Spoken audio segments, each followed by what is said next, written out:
Historic Vienna returns to peaceful pursuits. A post-war steering gadget is only one of the novelties in this tandem race.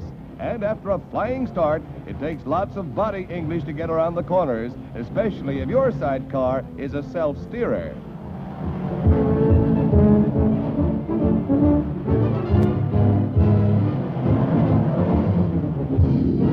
The Austrians turn out in full force to witness the sport. Their country was the first to feel the crushing heel of Der Fuhrer, and a return to gaiety of any kind is welcomed by the traditionally joyful Viennese.